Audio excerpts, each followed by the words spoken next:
પ્રીતિબેન, આ એક વસ્તુ બહુ સરસ છે. તમે કહ્યું તે પ્રમાણે અપ ટુ 350cc સુધી જે છૂટ આપી છે ટુ વ્હીલર્સની અંદર, એ બહુ મોટો ફાયદો આ બધી કંપનીઓને ચોક્કસ કરાવવાનો છે. અને બધી કંપનીઓએ પોતે અશ્યોરન્સ પર ગવર્મેન્ટને આપ્યું છે કે અમે પૂરેપૂરો ફાયદો જે કન્ઝ્યુમરને અમે પાસ ઓન કરીશું.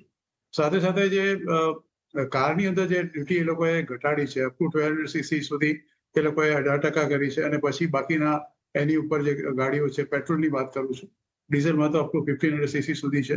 અને એના પર કોઈ 40% ડ્યુટી નાખી છે. I was discussing one of the dealers કે તમને સીધી 28 થી 40 તમને પોસાશે કેવી રીતે. તો એમણે કહ્યું કે બધા મોટાભાગના જે સ્ટેટ છે એ લોકો અમારા પર એક્સ્ટ્રા સેસ નાખે છે. અને સેસનો તમે જો 28%માં સરવાળો કરો તો we are paying about 46-47%. On the contrary, એકવાર આ 40%માં આવશે એટલે અમારે સેસ નહીં ભરવો પડે. એટલે this cars will also become cheaper. એટલે ઓટોમોબાઈલ ઇન્ડસ્ટ્રીઝને ભલે અપેરન્ટલી તે દિવસે એવું લાગ્યું કે જે લક્ઝરી કાર છે એને માટે એક ખરાબ સમાચાર છે, પણ એવું નથી. They are also offering comparatively much better discount also.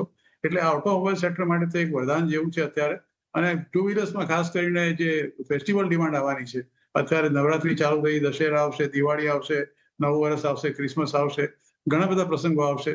એટલે મને એવું લાગે છે કે આ લોકો માટે તો is going to be a big boom. ખાસ કરીને બજાજ ઓટોની આપણે જે વાત કરી, બજાજ ઓટો લગભગ 40-45% જેટલું એક્સપોર્ટ છે. એટલે તમે એને 1 to 1 compare with TVS motors અને હીરો હોન્ડા જોડે નથી કરી શકતા. એના ફિગરોમાં થોડો ઘણો તમે જોશો તો હંમેશા વેરિએશન આવતું જ હશે. પણ ત્રણ કંપનીઓ ખૂબ સારી છે. એટલે પ્રાયોરિટી વાઇઝ તમારે જોવું હોય તો મને એવું લાગે છે કે Hero Honda will definitely top the list, followed by Bajaj auto અને પછી ટીવીએસ મોટર્સ. એટલે આમાં તો છે જ. સાથે ઓટો એન્સિલરીઝમાં પણ તમે ધ્યાન રાખો.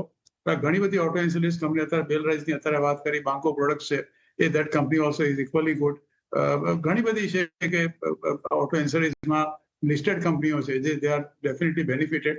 એટલે ઓટો સાથે ઓટો એન્સરીઝમાં પણ ધ્યાન રાખો એવું મારું ચોક્કસ માનવું છે.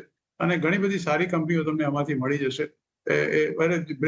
બ્રેક લાઇનર્સ બનાવે છે, સીટ બનાવે છે, બધી ઘણી કંપનીઓ ફોર ધ કાર, ઘણી એક્સેસરીઝ બનાવે છે. આ બધી ઘણી કંપનીઓ માટે તમે લિસ્ટેડ કંપનીઓમાં થોડો સર્ચ કરશો તો મળી જશે. તો ઓટો સાથે ઓટો એન્સિલરી પણ ખરીદવાનું રાખો. ઓટો સેક્ટર તો જરૂરથી, પણ ઓટો એન્સિલરી પર આપણે ધ્યાન રાખી શકીએ.